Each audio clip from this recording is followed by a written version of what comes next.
Hi, and welcome to another episode of the Greater Boston Gala Girls.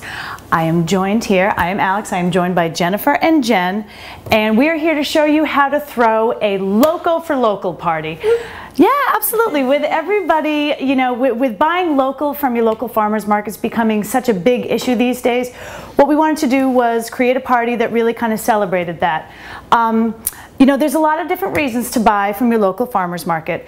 You know, one of them is simply economic. The money stays local, it goes back to your local farmers, it just really stays, you know, where you are. It's not going to any other countries or any other parts of the world. Another thing, did either of you know that the average distance your food travels to get from where it's grown into your little refrigerator is 2,000 miles? I did not. I did not. That'd be like me buying lettuce from Texas. That would be like, is Texas lettuce good? Is it worth it? Not so special. I don't know. I don't know that we specialize in lettuce. But I'm just saying that just seems absurd. It's like, really? Well, it's a long way. You know, lettuce. Absolutely. When you think of it that way, it doesn't make a whole lot of sense. So by buying local, you know, we're reducing fossil fuels that it will take to get your lettuce from Texas to Boston. You know, it's lowering your greenhouse gases. It's much more in line with keeping with a good carbon footprint. And on top of that, a lot of your local farmers markets frown upon the use of pesticides in any of the vegetables that are or fruits that are displayed there. So that's always nice too. Yeah, absolutely. And then obviously the last one, which is one of those warm and fuzzy feeling kind of things, is, you know, a local farmers market. It's in your own town.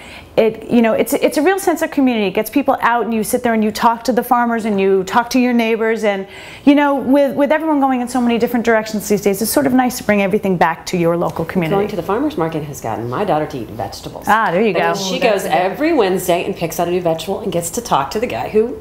Farmer. That's true. Right? It's huge. It is. That's a great idea. Miracles in our house.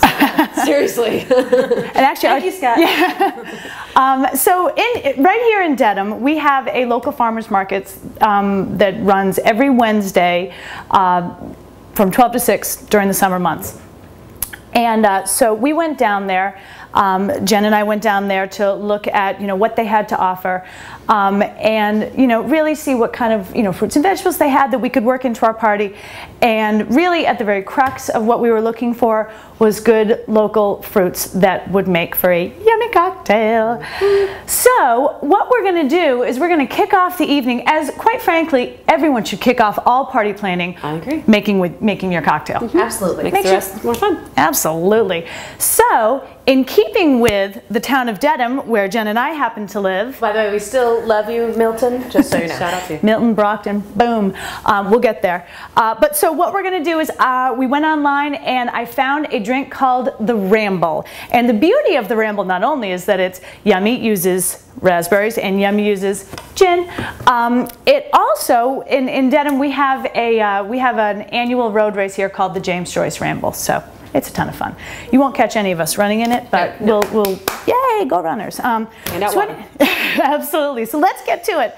All right. First of all, what you do is you start off with a bunch of, well, I was going to say raspberries, rosemaries. Yes, raspberries. I had the Ramble a little early. Yeah, we start with a bunch of raspberries that you muddle.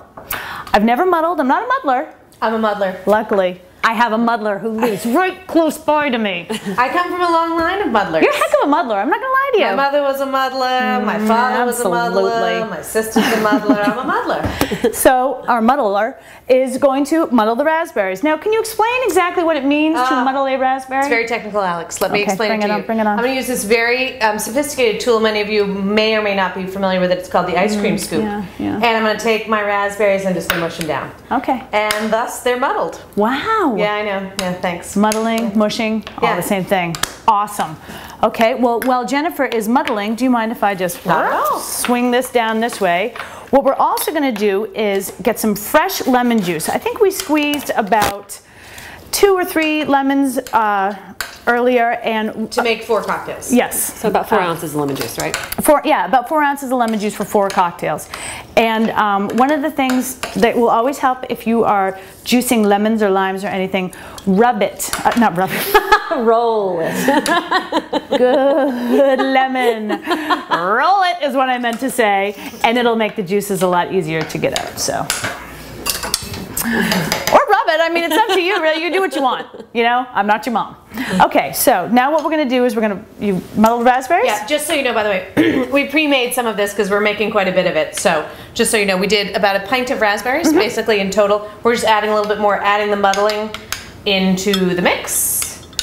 And in there as well goes the lemon juice. Put in a little lemon juice, and we're going to put how much Jen doesn't like gin. She's been pushing for vodka all day, but you're going to love this. I'm telling you, you're going to love it. I trust you. So we've already put in about 6 ounces of gin. We'll put in 1 more for this. There you go. Now we're going to do a little shake, shake, shake. Here comes the nerve-wracking part. Oh, good Lord, don't let me. Okay, ready? Here we go. And you forgot one item. Oh my God, sorry. We forgot to add a little simple syrup. Simple syrup, obviously being just water and sugar boiled down. Okay, Tough. add it in. Yeah, we've also, as we said, we've already added this in. So the total components, if you're looking for the drink specifically, just go onto our website and you can check out and see what the actual components are, because we're doing a big group of it here for you now. So what we're going to do is we're going to put in about half of this, and it's going to feel like you're not getting any out. The reason is because there's pulp, because our muddler is a big fan of the pulp. So it's going to get clogged in your little thing here. But why don't we just? While you're doing that, okay. Yeah. Well, and then what we did when we tasted these earlier, obviously, we realized that we think it would be better if it was spritzy. Yeah, a little lighter would be nice. So we decided to add in just a little bit of seltzer water as well. Oh my God, here I go again. You know what, let's just keep going. Yeah, and I can start adding. Why don't you do that? Yeah, Jen will add a little seltzer. You can pour these over ice, which is great in the summertime. We have a little ice in that. The way that That's cold. what we're doing now, also by the way, these have no pulp in them. If you like the pulp, like moi, you can open this up. Pulpy. She's a pulpy muddler. Yeah, you can open it up and scoop out a little bit of the pulp, and it'll just basically settle to the bottom, so nobody will be choking on hunks of pulp, basically. There we go. Okay. And let's invite our fourth Gala girl in to taste a little sparkly Ramble. Here you go. Thank you. All right. A little bit over this way. Let's go local for local. Yes, cheers.